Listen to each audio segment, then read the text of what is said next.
Sat, begini Sat. Sekarang kan isu Wahabi ini sangat marak Sat. Betul.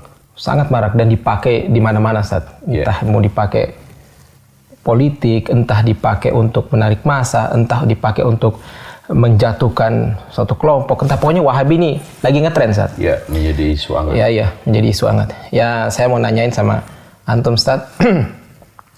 Ini ada beberapa pertanyaan Sat, tapi Anda coba satu-satu dulu Ustaz ya, mau tanya. Asal muasal Wahabi itu gimana Ustaz? Asal muasalnya Ustaz. Bismillahirrahmanirrahim. Alhamdulillahirabbil alamin. Wassalatu wassalamu ala asyrafil anbiya'i wal mursalin wa ba'd. Perlu diketahui bahwa Wahabi kita bisa lihat dari dua sisi. Dua sisi ya. Wahabi warisan historis yang tidak lain adalah firqah, salah satu sempalan dari sempalan Khawarij yang tokoh sentralnya adalah Abdul Wahab bin Abdurrahman ibn Rustum al-Ibadi. Kemudian yang kedua, Wahabi warisan imperialis. Inilah yang dituduhkan kepada Syekh Muhammad ibn Abdul Wahab. Nah, kenapa beliau dituduh padahal namanya tidak Abdul Wahab? Iya. Karena beliau mendakwahkan tauhid, mengajak kembali kepada Al-Quran dan Sunnah. Sebetulnya kalau kita lihat kata Wahabi sendiri itu kan nggak ada celaknya. Kalau memang Wahabi itu diambil dari nama Allah Al-Wahhab, bagus. Kalau diambil dari kalimat namanya Syekh Muhammad ibn Abdul Wahab, ya nggak tepat. Itu nama bapaknya. Seharusnya Muhammadi, bukan Wahabi. Kalau seandainya untuk tujuan meledek, Allah berfirman, wala tanabazu bil alqab. Jangan kamu mempermainkan nama atau titel-titel orang. Oleh karena itu, kalau kita ingin gagas dengan akal sehat, istilah Wahabi ini murni tuduhan dari kaum imperialisme untuk menjatuhkan dakwah Syekh Muhammad ibn Abdul Wahab. Bahkan siapa saja yang ingin mengajak kepada kemurnian tauhid, ingin mengajak kembali kepada Al-Quran dan Sunnah. Itu. Oh gitu ya Ustaz? Ya. Jadi itu memang ini ya tujuannya imperialis ya? Itu sebenarnya. Nah yang kedua Ustaz. Nah pihak yang paling berkepentingan menggulirkan isu Wahabi itu siapa? Kalau kita lihat motivasi tuduhan itu kan ada tiga. Yang pertama motivasi agama dan sosial. Berarti di sini adalah tokoh-tokoh darwis, tokoh-tokoh klenik, tokoh-tokoh yang memang mereka tidak mau diganggu singgasana tradisinya. Sehingga mereka menimba Syekh Muhammad yang reformis ini, Syekh Muhammad yang mengajak tajdid pembaruan ini kembali kepada Al-Quran. Karena pasti mereka nanti akan rugi, popularitasnya hilang, kedudukannya hilang, bahkan setoran materinya juga hilang. Nah yang kedua adalah motivasi politik dan kekuasaan.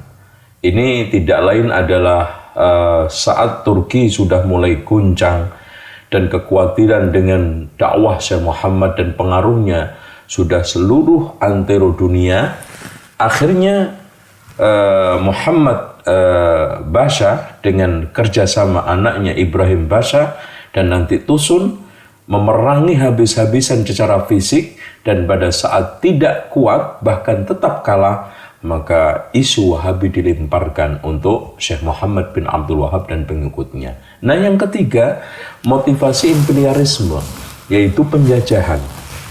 Karena setelah kita lihat di dalam peta sejarah, yang mampu melawan penjajah Belanda di seluruh dunia itu mereka-mereka yang terpengaruh dengan pemikiran dan tajdid Syekh Muhammad ibn Abdul Wahab. Lihat aja Sanusi yang ada di Afrika, bagaimana Italia dan juga Prancis kocar-kacir kedodoran menghadapi reformasi mereka. Begitu juga di Libya, bagaimana Italia juga kedodoran Dan kita lihat juga Inggris di India, bagaimana Inggris kedodoran menghadapi mereka-mereka yang terpengaruh dengan pemikiran Syekh Muhammad bin Abdul Wahab. Plus di Indonesia juga Belanda kedodoran menghadapi Imam Bonjol bersama Haji Beubang, Haji Miskin, dan Subani yang mengubarkan jihad. Mereka ini terpengaruh dengan dakwah ini, sehingga mereka mengelemparkan isu ini untuk memecah belah umat, supaya dukungan kepada mujahidin ini untuk mengusir penjajah itu berkurang. Maka mereka menggunakan politik belah bambu.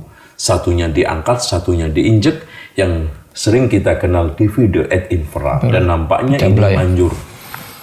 Jadi itu ya, jadi apa namanya, jalan untuk melemahkan ya, pakai cara itu Ustaz ya. Iya, itu. Nah, kalau pakai cara fisik kan kita betul-betul yang terpengaruh. Mereka tidak akan pernah ada sejarah jihad yang akhirnya mereka itu menang. Masya Allah. Itu. Ya Ustaz, sekarang lagi ada ini Ustaz. Pertanyaan berikut Ustaz ya. Tujuannya apa? Iya. Maksudnya tujuannya mereka itu yang tadi itu yang poin kedua Ustaz. Itu tujuannya apa yang mereka yang berkepentingan tujuannya? Tujuan mereka yang paling utama dan pertama sebetulnya adalah ada tujuan direct, instan, yaitu tadi saya katakan yang budaya keagamaannya tidak mau terganggu prakteknya, politik kekuasaan tidak mau terganggu kekuasaannya goyang, imperialis, wilayah-wilayahnya tetap eksis. Tujuan secara implisit dan ini yang besar adalah ingin membumi hanguskan Islam. Gitu ya Ustaz. Akhirnya siap ingin menggeser dan menggusur pengaruh Al-Quran dan Sunnah di tengah umat Islam. Kenapa? Karena akhirnya siapa saja yang menabuh genderang dakwah tauhid dan anti syirik dituduh Wahabi. Siapa saja yang sekarang ini dakwah menegakkan bendera Sunnah anti bid'ah dituduh Wahabi. Siapa saja yang tegas dan tegar di dalam amar ma'ruf nahi mungkar dituduh Wahabi. Siapa saja yang sekarang mengajak kembali kepada Al-Quran dan Sunnah menurut pemahaman salaful ummah dituduh Wahabi. Bahkan organisasi-organisasi Islam di Indonesia juga kesasaran tuduhan itu. Iya betul Ustaz. Karena semata-mata mengajak kepada Al-Quran dan Sunnah. Apa sekarang saya tanya, organisasi A yang dituduh Wahabi pernah nggak ketemu Syekh Muhammad bin Abdul Wahab? Nggak pernah. Organisasi B pernah nggak bersinggungan dengan murid-muridnya Syekh Muhammad bin Abdul Wahab? Enggak. Karena adanya kemiripan langsung ditembak Wahabi. Biasa Ustaz, fisik juga Ustaz. Jadi sumpahnya kalau ada orang celananya di atas mata kaki atau jenggot langsung disikat Wahabi. Ini ada pemio yang disederhanakan supaya orang-orang awam ini juga mudah diajak untuk memusuhi Wahabi. Cepat ya, supaya itu sederhana di pola pikir yang diciptakan satu simbol-simbol, satu kriteria yang sederhana, gampang mereka hafal. Betul. Contoh, kalau ingin tahu ciri-ciri Wahabi, lihat aja lakinya, baduknya belang, jenggotnya panjang, katoknya cingkrang. Itu aja. Pasti Wahabi. Cepat langsung kan masyarakat yang awam ini, itu Wahabi, cepat ya. Kalau sekarang diberikan kriteria yang aneh-aneh, delima, disuruh baca kitab, ini nggak bakal orang awam. Nah, nanti perempuannya cadaran atau jilbabnya panjang, itu Wahabi. Nah, kadang-kadang agak sedikit mereka itu memaparkan satu paparan yang nampak ilmiah. Tetapi semuanya mengandung kedustaan kalau tidak adalah syubhat. Bahwa mereka menuduh mau menggeser, menggusur, menghancurkan makam Rasulullah. Mereka menggantikan makamnya rumahnya Abu Thalib dengan kandang keledai. Rumahnya Khadijah digunakan untuk WC, kan gitu. Ini hanya kuliran tuduhan saja, ya. Tuduhan juga ciri-ciri Wahabi itu tidak mau qiyas, tidak mau ulama, menolak anti madhab semuanya. Anti madhab, ya, tidak mau sholawat. Ini tuduhan, ya. Bahkan Syekh Muhammad juga pernah dituduh, tongkatku ini lebih mulia daripada Muhammad SAW yang ada di kuburan. Karena tongkat saya ini masih digunakan giring kambing, unta masih bisa. Muhammad sudah mati di kuburan. Ini semuanya adalah stigma negatif untuk menyerang, memukul yang isinya semuanya kedustaan. Dan ini juga muncul dari internal ada, eksternal juga ada. Yang tadi kaum darwish, munafikun, yang mereka takut singgasana dakwahnya hancur dan tradisinya terserang. Inilah ya sehingga memunculkan isu-isu tersebut. Tuh. Nah, Ustaz, sekarang alasan-alasan Ustaz yang dipakai untuk membenarkan tuduhan itu, Ustaz. Iya, biasanya siapapun yang anti ziarah Wali Songo pasti dituduh Wahabi, satu. Siapa saja yang sekarang ini melemahkan pendapat Imam Syafi'i aja dituduh Wahabi, anti mazhab. Siapa saja yang mengkritik berjanji, mengkritik tiba, pasti dituduh Wahabi. Siapa yang sekarang ini mengkritik manaqib, pasti dituduh Wahabi. Siapa yang mengkritik salawat nariyah, salawat badar, pasti dituduh Wahabi.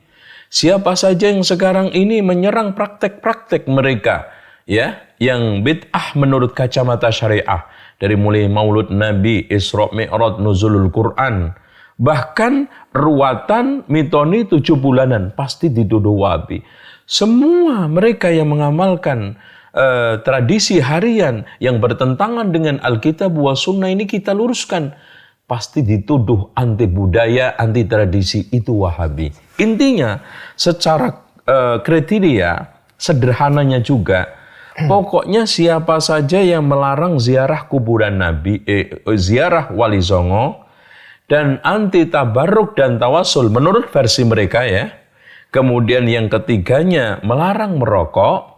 Kemudian yang keempatnya, dia tidak mau tradisi dan budaya yang sudah memasyarakat ini, pasti ditembak Wahabi.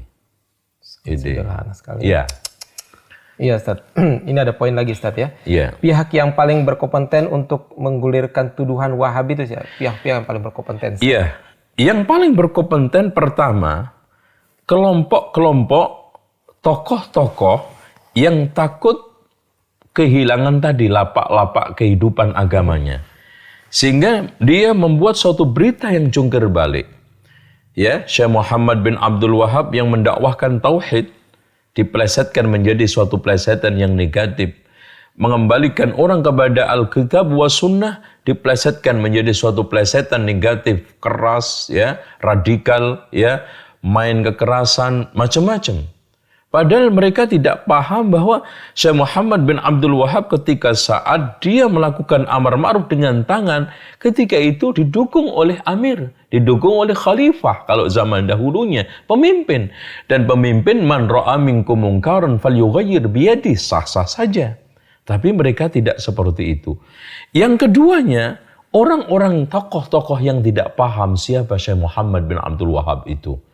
Kemudian dia ikut membio bahwa Wahabi begini, akhirnya disiar-siarkan di mimbar-mimbarnya. Nah, ini orang yang berbahaya juga ini. Nah, kelompok yang ketiga, ini kelompok orang-orang, tokoh-tokoh yang takut kehilangan kekuasaannya dan takut kehilangan redup pengaruh politiknya. Tiga inilah yang paling berperan, yang paling berpengaruh, yang paling memiliki tanggung jawab nanti di hadapan Allah atas isu Wahabi itu. Jadi tokoh khurafat yang menjungkir balikkan fakta siapa Syekh Muhammad dan dakwahnya. Yang keduanya tokoh yang tidak tahu siapa Syekh Muhammad bin Abdul Wahab. Cuman dia itu niru, membeo, mendapatkan info yang negatif. Nah, yang ketiga tokoh politikus dan mereka-mereka yang takut kehilangan pengaruh politiknya dan takut kehilangan kekuasaannya, minimal suara perolehan entah itu secara nasional maupun daerah berkurang. Inilah pihak-pihak yang berkepentingan. Kemudian dibakar, nah ini dikasih bensin bahan bakar oleh orang-orang barat. Itu. Masuk Dari kalangan orientalisme, imperialisme. Makanya Wahabi ini saya bisa katakan adalah anak haram hasil perselingkuhan 3 orang.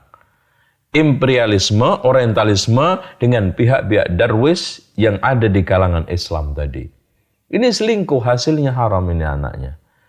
Ya, imperialisme tahu pengaruhnya tadi. Orientalisme juga, ya. Kalau kita bisa baca di dalam kitab-kitabnya mereka yang lurus seperti Lothar Sudrak, bagaimana dia itu komentarnya terhadap Wahabi positif, Margoliouth juga positif, Renz juga positif.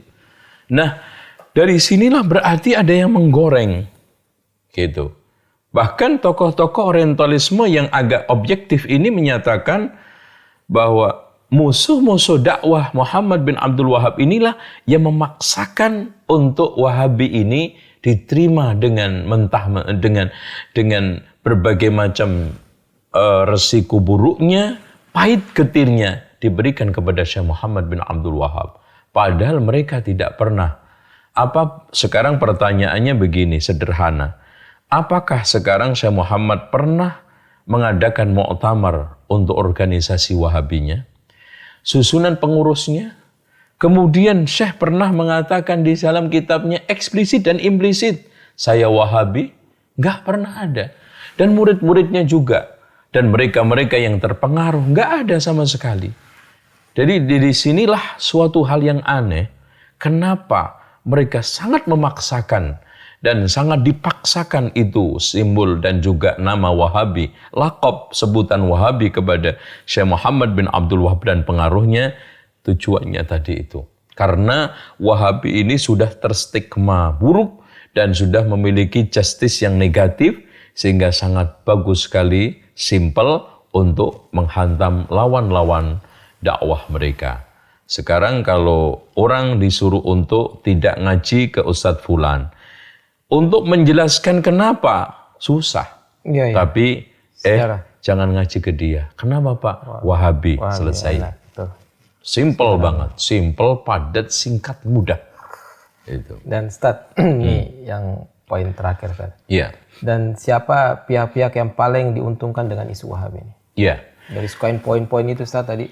Ya, yang paling diuntungkan pertama kali adalah Yahudi, imperialisme, dan seluruh non-Muslim. Lihat mereka. Pernahkah lisan mereka, tangan mereka mengganggu, menyakiti Yahudi dan Nasrani? Tapi siang malam mulutnya, tangannya tidak lepas menyerang kita, ngomongin kita, menuduh kita. Ini sudah hal yang aneh. Sehingga kalau kita ajak untuk membangun ukhuwah, dengan mudahnya mereka mengatakan lakum dinukum waliyadin. Tapi sama non-muslim, watawasau bil haqqi, watawasau bis sabr. Apa nggak kebalik itu? Terus kemudian pihak yang kedua adalah pihak politikus yang menggunakan jargon-jargon politik agama, keagamaan. Ya, inilah mereka-mereka yang akan dirugikan kalau memang maju dan itu isu Wahabi itu berkembang, dia diuntungkan. Kemudian yang selanjutnya tadi, pihak-pihak mereka-mereka tokoh-tokoh tradisional, ya, sekarang penjaga makam-makam, tempat-tempat keramatan yang diuntungkan dari acara-acara tradisi, inilah paling dirugikan. Coba satu kuburan itu per hari umpamanya 500.000. Karena ini kalau seandainya mereka sudah tidak ada yang ziarah, itu satu orang, itu bisa ngasih berapa?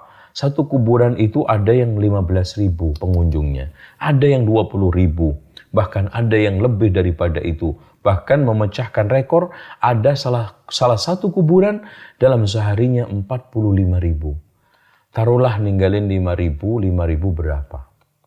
Di sini. Ini pihak-pihak yang paling dirugikan. Oleh karena itu kalau kita kembalikan kepada literatur yang ilmiah, bahwa semuanya hampir komentar positif. Contoh aja Harun Nasution di dalam bukunya Pembaharuan Islam tentang mengomentari dakwahnya Syekh Muhammad bin Abdul Wahab, dia adalah pengembang tauhid dan menegakkan berbagai macam pilar-pilar agama yang dirusak oleh Darwis Torekot karena abad 13 sedang jaya-jayanya Torekot pada saat itu. Begitu juga kalau kita melihat kitab Ensiklopedia Nur Khalis Majid. Di sana Wahabi adalah mengajak kembali kepada tauhid. Berarti yang memusuhi Wahabi adalah memusuhi tauhid. Kan gitu. Kemudian di dalam kitab lagi juga yang ditulis oleh orang-orang barat.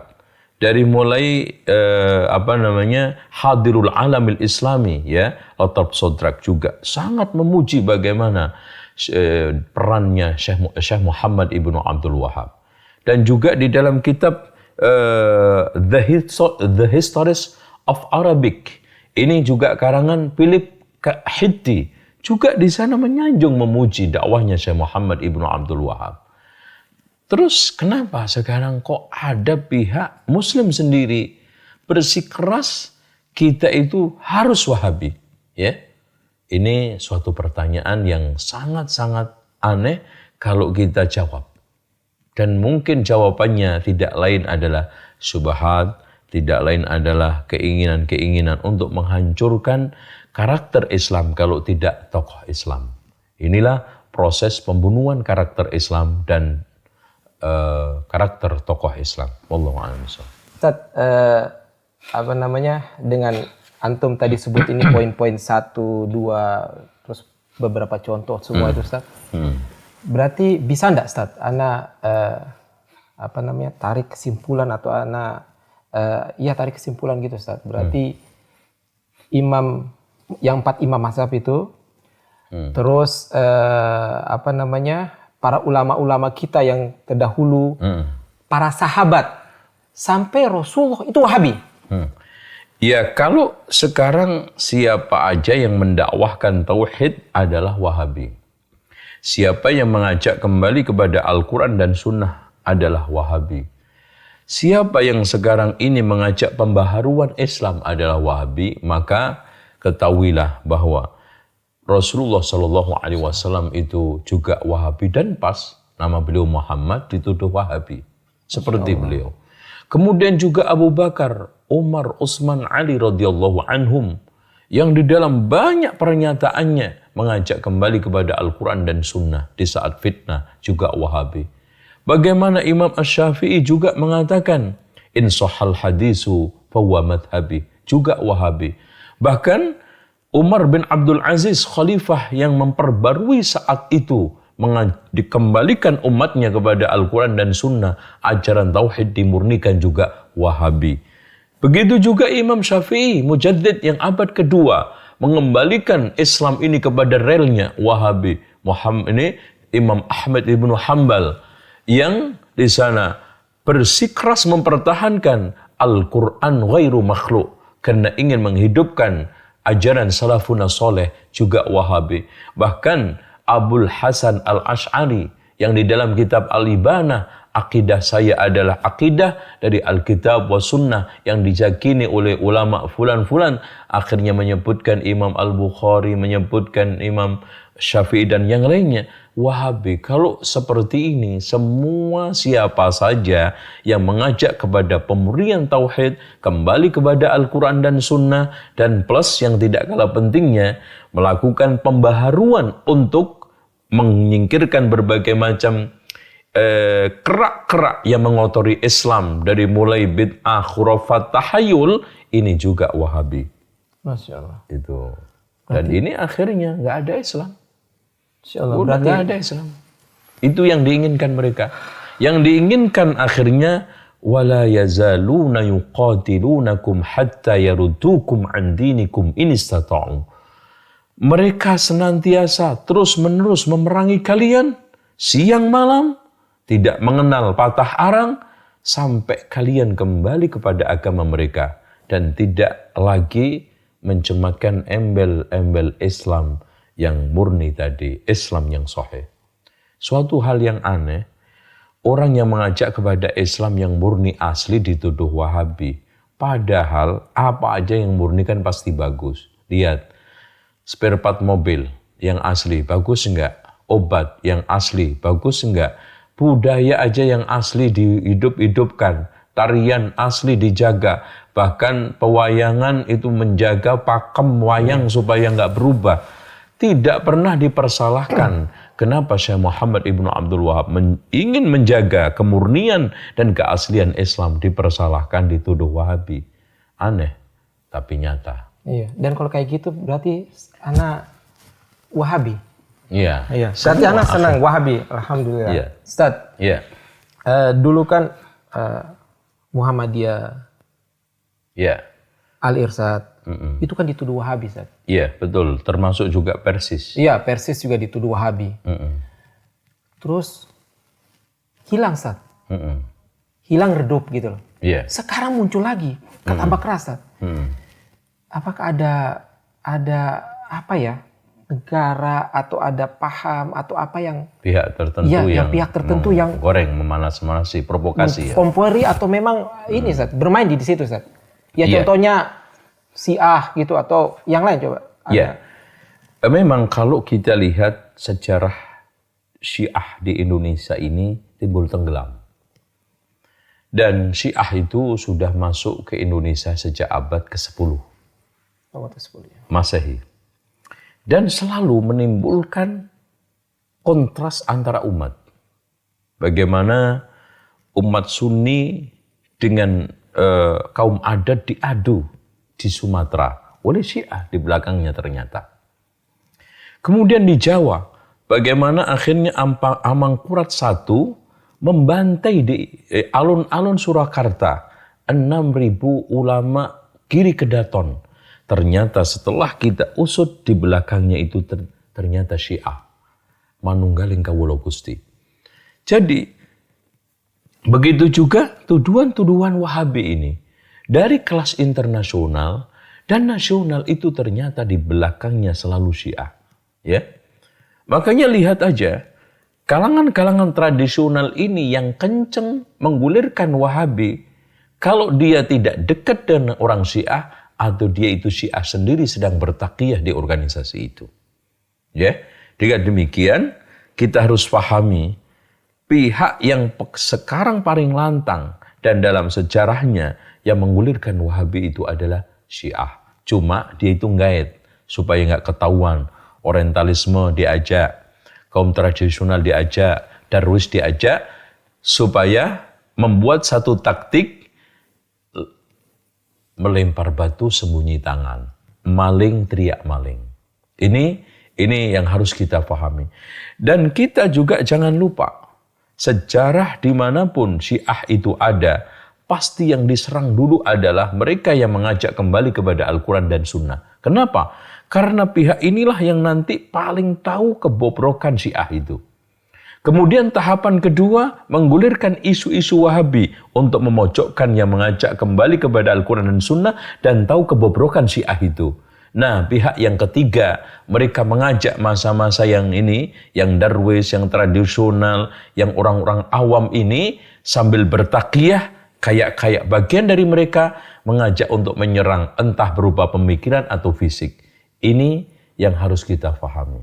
Dan kalau ada orang yang mengatakan bahwa mana bukti radikalismenya di Indonesia, ini orang tidak tahu sejarah.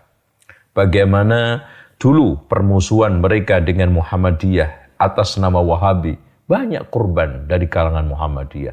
Begitu juga Al-Irsyad, begitu juga Persis. Sebelumnya juga saya katakan tadi, 6.000 ulama Giri Kedaton yang mereka adalah jelas-jelas mengajak kepada Al-Quran dan Sunnah, dan asasnya adalah ahli sunnah wal jamaah. Amangkurat I difitnah, diojok-ojokin. Kelompok-kelompok ulama ini gak akan bakal dukung kamu, bahkan di belakang akan bakal nusuk dari belakang. Karena disuruh nyembah kaki kamu tidak mau, disuruh sungkem tidak mau. Itu orang Syiah memprovokasi Amangkurat I itu. Sehingga dengan prinsipnya dia yang sudah terpengaruh dengan akidah Manunggaling Kawula Gusti ala Syiah, mengatakan kalau saya itu Tuhan, maka apa saja yang saya lakukan adalah sah, maka saya membunuh mereka juga sah. Saya membantai mereka sah, makanya 6.000 diambil semua, dibantai satu persatu di alun-alun Surakarta. Ini sejarah berdarah Syiah di Indonesia. Wallahu a'lam bishawab. Ya Ustaz, setelah antum jabarkan poin-poin semua, nah sekarang Ustaz, nasihat antum Ustaz. Iya. Nasihat antum untuk rakyat Indonesia ini Ustaz. Iya. Dengan isu-isu yang... Pertama, yang harus dilakukan adalah pencerdasan. Dimanapun kebodohan inilah yang gampang membuat umat Islam itu terpengaruh dengan berita-berita miring, isu-isu tidak benar, dan provokasi-provokasi yang sifatnya miring. Kemudian yang keduanya, kita harus terus berkoordinasi dengan para ulama dan umara lokal kita Indonesia. Karena sejarah membuktikan bahwa ulama-ulama, tokoh-tokoh, saudagar-saudagar, mubalik-mubalik yang datang di Indonesia ini tidak pernah ada yang kontras dengan umara. Karena memang agama manapun yang didukung oleh kekuasaan pasti kuat. Inilah bagaimana kita membangun sinergi. Lalu yang ketiganya, kita harus geber dakwah kita. Penyadaran tentang kejahatan Syiah dulu ini. Karena ini sebetulnya biangnya. Kemudian kita kenalkan firqah-firqah yang ada, yang berbahaya, pemikirannya secara detail, sehingga mereka akan mengetahuinya, oh Ahmadiyah seperti ini, Bahaiyah seperti ini, Syiah seperti ini. Lalu yang selanjutnya adalah pendekatan dakwah yang harus kita bangun dengan baik. Ternyata ada watak yang kita lupakan di bangsa kita. Di antara da'i ini kita tidak terlalu seriusin, bahkan kalau enggak ditinggalkan. Apa? Orang kita itu sangat-sangat senang didekati, sangat senang disanjung, sangat senang untuk diwongno, diorangkan kalau bahasa Jawanya itu. Nah, disinilah yang kelewat dari kita. Sehingga mereka itu lebih condong kepada yang sesat, lebih condong kepada yang enggak benar daripada kita. Karena mereka datang menyapa dengan baik, bahkan uluran tangan, bahkan mereka sakit diobatin, dikirimin berbagai macam suplai hadiah, mana tahan hati ini. Iya. Ahsin ilan nasi tasta'bid qalbahu, wa qala ma ista'badal insana ihsanu. Perbaikilah dan hadapilah orang penuh dengan kebaikan, kau akan perbudak hati dia. Berapa banyak orang yang tertawan hatinya dengan kebaikan. Ini yang harus kita miliki. Iya, seorang da'i, apalagi kita sudah mengklaim ahli sunnah wal jamaah, yang akhlaknya Masya Allah, akhlak Rasul, muamalahnya muamalah Rasul Sallallahu Alaihi Wasallam, akidahnya jelas akidah Rasul Sallallahu Alaihi Wasallam. Ini harusnya terdepan. Wabima rahmatin minallahi linta lahum walau kunta faddan ghalidhal qalbi lan faddu min haulik. Dengan rahmat Allah lah kamu akan menjadi lemah lembut. Kalau seandainya kau kasar dan keras kepala, mereka akan lari dari kalian. Inilah yang dulu dipahami oleh para wali, saudagar dan mubalik yang pertama kali datang ke Indonesia, macam seperti Syekh Maulana Malik Ibrahim. Bagaimana beliau mendekati, nggak langsung dakwah, nggak mungkin. Kalau kita pakai logika, Syekh Maulana Malik Ibrahim kan nggak mungkin dia itu akan khutbah ceramah di masjid mana, nggak ada masjid. Orang juga terus ngumpulin orang Buddha Hindu untuk diceramai kayak tabligh akbar, mana mungkin, nggak akan. Syekh Maulana Malik Ibrahim datang ke sawah-sawah karena memang beliau ahli irigasi. Kemudian juga ternyata beliau herbalis, bikinin obat untuk orang-orang yang sakit. Bahkan ketika dia berobat, gratis. Yang penting kamu baca syahadah la ilaha illallah. Kan indah itu. Masya Allah, ya. Dan pendekatan di perkumpulan-perkumpulan itu dia datang. Dia masuk dari inilah yang membuat suksesnya dakwah di Indonesia. Ya kata orang kan lain lubuk, lain hati. Lain ladang, lain belalang. Iya.